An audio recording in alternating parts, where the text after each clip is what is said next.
Morning students. हमने previous lecture में एसकेटी system start किया था और एसकेटी सिस्टम में हमने excretory organs, kidney, ureter, urinary bladder and urethra के बारे में डिस्कस किया था। आज हम डिस्कस करेंगे नेफ्रॉन। ठीक है, नेफ्रॉन को क्या बोलते हैं और नेफ्रॉन को क्या बोलते हैं? Uriniferous tubules. क्या बोलते हैं इनको? Uriniferous tubules. होता क्या है, नेफ्रॉन जो होता है वो फंक्शनल एवं structural unit of kidney, functional and structural unit of kidney.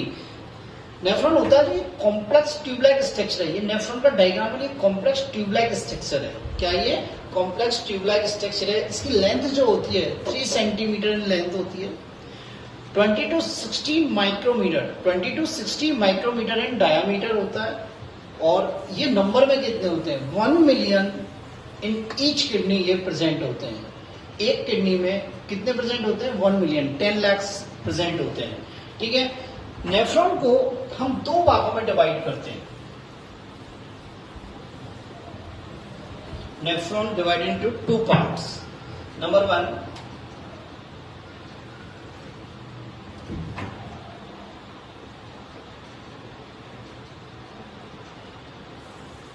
Malpighian body and coiled tube। coiled tube देखो यहां मेल्पिजियन बॉडी क्या होती है? मेल्पिजियन बॉडी में हम दो थिंग्स, मेल्पिजियन बॉडी में हम क्या क्या कंसीडर करते हैं? हम इसमें बोमन्स कैप्सूल एंड ग्लोमेरुलस को इंक्लूड करते हैं। देखो बोमन सैंपल क्या है, बोमन कैप्सूल क्या है? ये जो कप लाइक स्ट्रक्चर है, ये क्या कप लाइक स्ट्रक्चर है, इसको क्या बोलते हैं? बोमन कैप्सूल्स। Bowman's capsule. ठीक है, और इस कप लाइक स्ट्रक्चर में जो नेटवर्क लाइक स्ट्रक्चर है, नेटवर्क ऑफ ब्लड वेसल्स, क्या नेटवर्क ऑफ ब्लड वेसल्स, इसको क्या बोलते हैं? ग्लोमेरुलस। क्या बोलते हैं? ग्लोमेरुलस। देखो ना, ग्लोमेरुलस फॉर्म कैसे होता है? होता है क्या है कि एफरेंट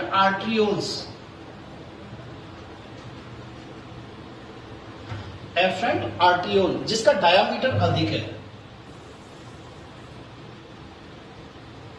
डायामीटर मच लार्जर, तो ये क्या करती है? ब्लड को लेके कहां जाती है? इस ग्लोमेरुलस में जाती है, सॉरी इस बोमन कैप्सूल में जाती है। किस में जाती है? बोमन कैप्सूल में। और बोमन कैप्सूल से बाहर किस फॉर्म में निकलती है? इफरेंट आर्ट्रियोल्स के फॉर्म में।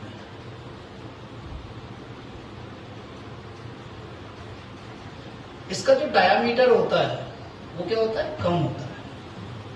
इसका डायामीटर क्या होता है? कम होता है। ठीक है बेटा, क्या हुआ? एफरेंट इंटर कर रही है ब्लड को एफरेंट ले जा रही है और इफरेंट की फॉर्म में बाहर आ रही है।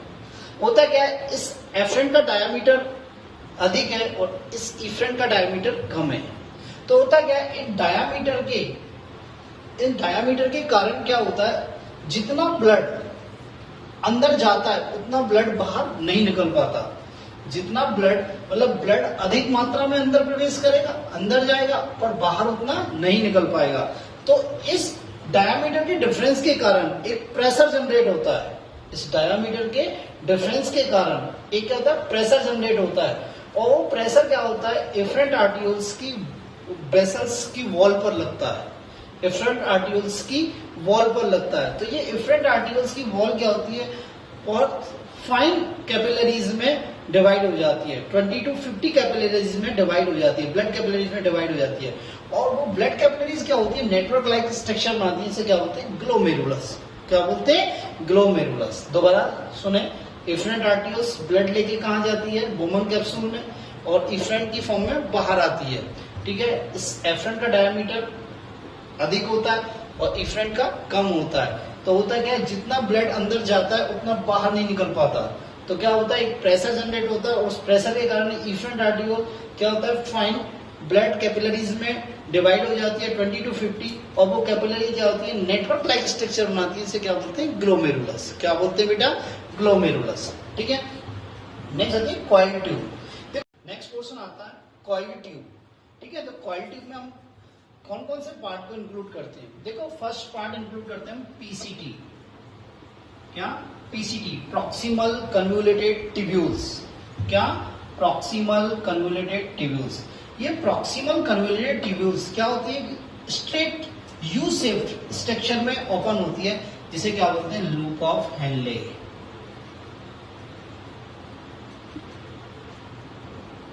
क्या बोलते हैं बेटा? Loop of Henle. ये यू शेप की जो स्ट्रक्चर है इसको लूप ऑफ हेनले बोलते हैं, यहां से और यहां तक की स्ट्रक्चर, इसको लूप ऑफ हेनले बोलते हैं। ठीक है, लूप ऑफ हेनले की दो लिम्ब होती हैं, एक जो डाउनवर्ड जा रही है इसे डिसेंडिंग लिम्ब, जो अपवर्ड जा रही है उसे असेंडिंग लिम्ब कहते हैं। इसकी दो लिम्ब हो गई, descending limb and ascending limb. ठीक बेटा, देखो डिसेंडिंग लिम्ब और असेंडिंग लिम्ब दोनों में दो पोर्शन है, एक thick portion, thin portion, thin portion, thick portion. तो इसके दो पोर्शन होते हैं, एक तो थिक पार्ट, एक थिन पार्ट। ऐसी असेंडिंग के भी दो पार्ट हो गए, थिक पार्ट या पहले थिन पार्ट लिखो, थिन पार्ट और सेकेंडली थिक पार्ट। ठीक है, ये थिन पार्ट होता है डिसेंडिंग लिम्ब में बड़ा होता है, असेंडिंग लिम्ब में छोटा होता है। ठीक है, तो PCT, loop of Henley, loop of Henley. Next आता है डीसीटी।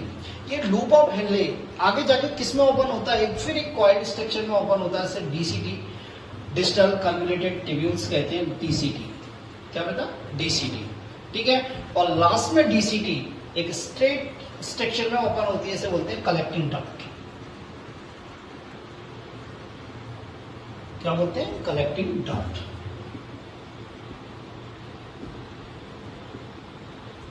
देखो मैंने जो यहाँ स्ट्रक्चर दिखाई है, देखो ये जो दिखाई है ये सारी कलेक्टिंग डक्ट है। यहाँ पे कोई नेफ्रॉन है उसकी कलेक्टिंग डक्ट है, ये किसी नेफ्रॉन की कलेक्टिंग डक्ट है। होता क्या है, बहुत सारी कलेक्टिंग डक्ट मिलकर एक बड़ी डक्ट का निर्माण करती है, जिसे बोलते हैं duct of बेलेनी।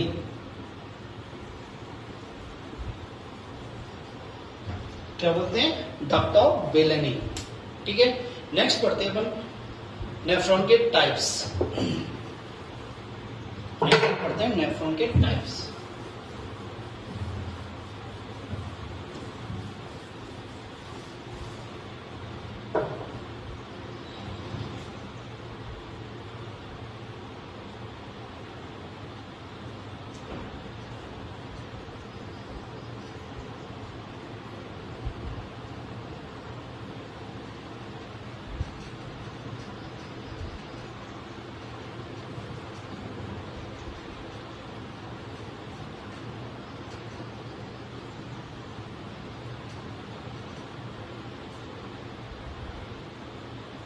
Loop of Henle की लेंथ के अकॉर्डिंग या according to length of loop of Henle, nephrons are two type.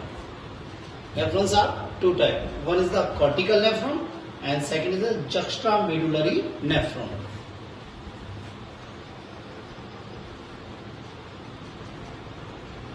Cortical nephron and second thing is a juxtamedullary nephron. ठीक है, देखो बेटा इन दोनों में क्या क्या डिफरेंस होता है। ठीक है, देखो कॉर्टिकल नेफ्रॉन कितने होते हैं? 85% होते हैं, और ये क्या होते हैं? सिर्फ 15% होते हैं। ठीक है, इनका लूप ऑफ हेनले शॉर्ट होता है, छोटा होता है, शॉर्ट होता है, जबकि इनका लूप ऑफ हेनले क्या होता है? लॉन्ग होता है। क्या होता है? लॉन्ग होता है। इनका loop of Henley maximum part कहाँ होता है? कॉर्टेक्स में।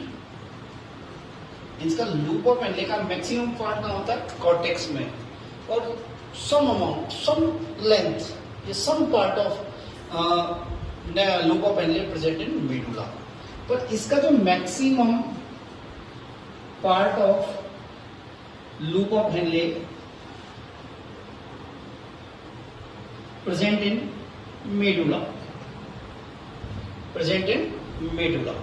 ठीक है, नेक्स्ट थिंग देखो, होता क्या है कि ये एफरेंट इंटर करती है, इफरेंट बाहर आती है, और ये इफरेंट क्या करती है, इसके बाद क्या करती है, ये इस कॉइल ट्यूब के चारों ओर क्या बना लेती है, एक पैराट्यूबुलर नेटवर्क बना लेती है। क्या बना लेती है? पैराट्यूबुलर नेटवर्क बना लेती है। नेटवर्क ऑफ ब्लड कैपिलरीज, इसको बोलते हैं पैरा ट्यूबुलर नेटवर्क। देखो, ये पैराट्यूबुलर नेटवर्क इस कॉर्टिकल नेफ्रॉन में प्रेजेंट होता है, कॉर्टिकल नेफ्रॉन में प्रेजेंट होता है, पर जक्स्ट्रा मेडुलरी नेफ्रॉन में ये एब्सेंट होता है, जक्स्ट्रा मेडुलरी नेफ्रॉन में ये एब्सेंट होता है। तो नेक्स्ट लिखे हम पैरा ट्यूबुलर नेटवर्क प्रेजेंट, इसमें क्या होता है, एब्सेंट। क्या होता है बेटा? एब्सेंट होता है।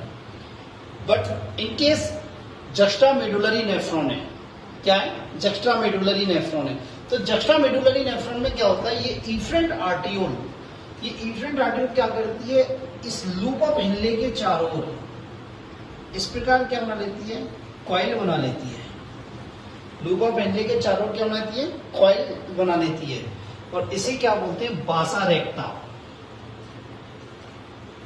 क्या बोलते हैं? बासा रेक्टा। तो बासा रेक्टा सिर्फ किस में प्रेजेंट होता है?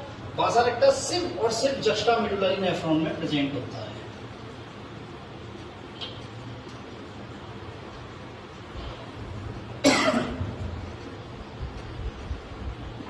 क्या होता है? बासा रेक्टा कॉर्टिकल नेफ्रॉन में क्या होता है, एब्सेंट होता है, जबकि जक्स्ट्रा मेडुलरी नेफ्रॉन में प्रेजेंट होता है। दोबारा देख लो, यदि कॉर्टिकल नेफ्रॉन है तो ये इफरेंट आर्टियोल इस ट्यूब्स के चारों ओर क्या बना लेती है, नेटवर्क बनाती है, ब्लड कैपिलरीज का नेटवर्क बना लेती है, इसे कहते हैं पैराट्यूबुलर नेटवर्क। क्या बोलते हैं? पैराट्यूबुलर नेटवर्क।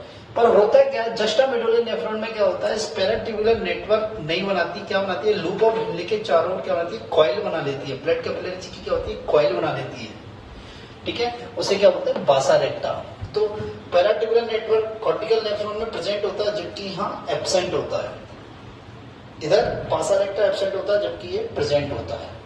जक्स्ट्रा मेडुलरी नेफ्रॉन उन एनिमल्स में ज्यादा पाया जाता है जो वाटर को कंजर्व करते हैं, जो वाटर को कंजर्व करते हैं। ठीक है, या ऐसे प्लेसों में, ऐसे जानवरों में पाया जाता है, उन प्लेसों में उन प्लेस वाले जानवरों में पाया जाता है जहां पानी की क्या होती है, कमी होती है, पानी की क्या होती है, डिफिशियंसी होती है। ठीक है, समझ में आया? तो दो प्रकार के नेफ्रॉन हो गए, cortical and juxta medullary nephron. 85%, 15%, loop of Henley short, long. Loop of Henley का मैक्सिमम पार्ट कहाँ पाया था, कॉर्टेक्स में, इसमें कहाँ पाया था, मेडुला में। इधर पैराट्यूबुलर नेटवर्क प्रेजेंट, इधर एब्सेंट, इधर बासा रेक्टा एब्सेंट, इधर बासा रेक्टा प्रेजेंट। ठीक है, नेक्स्ट देखते हैं हम histology of nephron. Histology of nephron.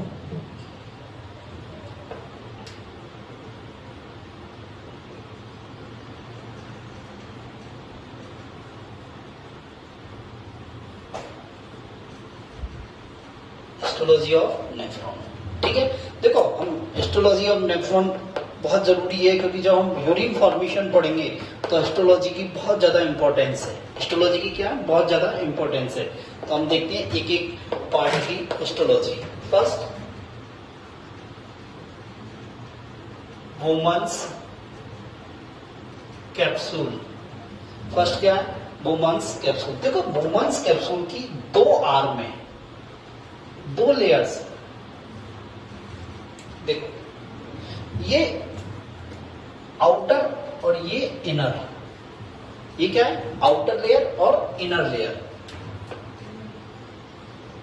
Outer and inner layer. ठीक है, या आउटर वॉल और इनर वॉल। ठीक है, होता है क्या है, ये आउटर वॉल होती है, ये क्या होती है, सिंपल स्क्यूमस एपिथेलियम की बनी होती है, सिंपल स्क्यूमस एपिथेलियम की।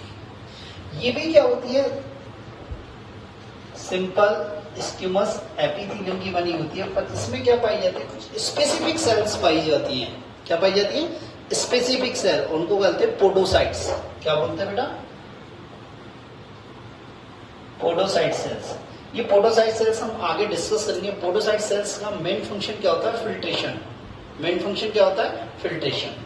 ठीक है, तो बोमन्स कैप्सूल में दो बॉल हो गई, दो लेयर हो गई, आउटर वॉल और इनर वॉल। आउटर वॉल किसकी होती है, सिंपल स्क्यूमस एपिथेलियम की, और inner wall simple स्क्यूमस epithelium plus podocyte cells. Next आता है पीसीटी। पीसीटी किसका बना होता है, पीसीटी जो होता है वो सिंपल कोवाइडल एपिथेलियम का बना होता है। ये वाला किसका है, सिंपल कोवाइडल एपिथेलियम का। किसका बना होता है, सिंपल कोवाइडल एपिथेलियम का। पर होता क्या है, इस पीसीटी की सेल्स के ऊपर क्या होता है, इस प्रकार स्मॉल प्रोजेक्शन पाए जाते हैं, जिन्हें क्या बोलते हैं, ब्रश बॉर्डर। क्या बोलते हैं, ब्रश बॉर्डर। और ये ब्रश बॉर्डर का फंक्शन क्या होता है, ये क्या होते हैं, increase the surface of absorption.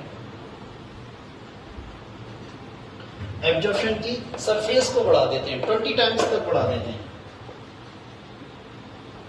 क्यों, क्योंकि इस पीसीटी में मैक्सिमम रीअब्जॉर्प्शन होता है, पीसीटी में मैक्सिमम रीअब्जॉर्प्शन होता है। और क्या होता है, इस जो पीसीटी की सेल्स होती हैं, इनमें क्या होता है, माइटोकॉन्ड्रिया।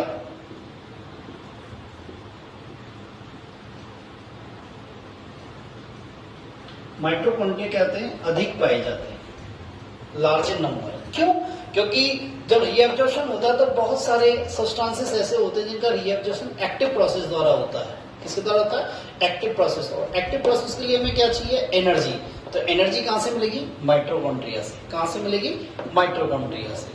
ठीक है, थर्ड आता है लूप ऑफ हेनले। थर्ड आता है लूप ऑफ हेनले।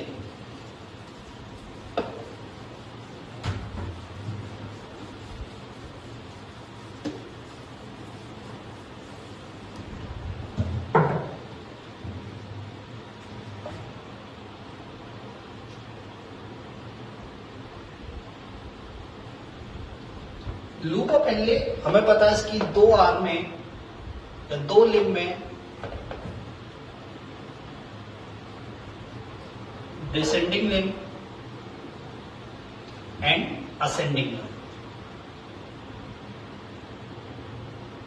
देखो, इन डिसेंडिंग लिम्ब के भी दो पार्ट है, एक थिक पार्ट है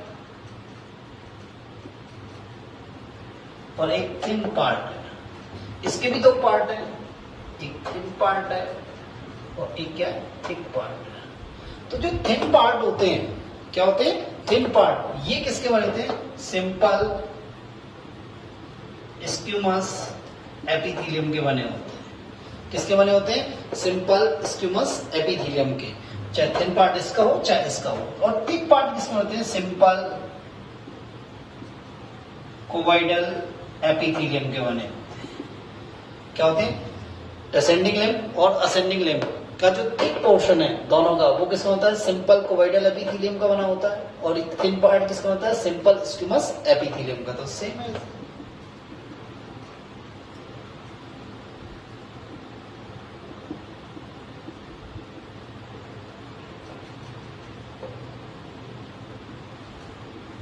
ठीक है, नेक्स्ट आता है डीसीटी। नेक्स्ट आता है डीसीटी, फोर्थ डीसीटी। देखो बेटा, डीसीटी की जो हिस्टोलॉजी होती है वो सेम एज ए पीसीटी होती है, पर कुछ डिफरेंस होते हैं। क्या हो, देखो किसकी बनी होती है, पीसीटी की तरह सिंपल कोवाइडल एपिथेलियम की। बट क्या होता है, इनमें ब्रश बॉर्डर एब्सेंट होते हैं। क्या होते हैं, ब्रश बॉर्डर एब्सेंट होते हैं, क्योंकि यहाँ पे जो रीअब्जॉर्प्शन होता है वो कंडीशनल रीअब्जॉर्प्शन होता है under the influences of hormone. Water का एब्जॉर्प्शन होगा वो एडीएच के इन्फ्लुएंसेस में होगा, और सोडियम आयंस का जो एब्जॉर्प्शन होगा वो किसके इन्फ्लुएंसेस में होगा, एल्डोस्टेरोन के इन्फ्लुएंसेस में होगा। तो ब्रश वाटर एब्सेंट होते हैं। और माइटोकॉन्ड्रिया नॉर्मल इन नंबर, ऐसा नहीं है कि बहुत ज्यादा चाहिए, कम चाहिए, जो नॉर्मल नंबर है वही चाहिए। फिफ्थ आता है collecting duct. Actually collecting duct को नेफ्रॉन का पार्ट नहीं माना जाता, कलेक्टिंग डक्ट को नेफ्रॉन का पार्ट नहीं माना जाता, ठीक है। तो ये कलेक्टिंग डक्ट जो बनी होती है ये किसकी बनती है, सिंपल कोवाइडल एपिथेलियम की। किसकी बनी होती है, सिंपल कोवाइडल एपिथेलियम की। तो यहां से हमें क्या पता चला, हमें ये पता चला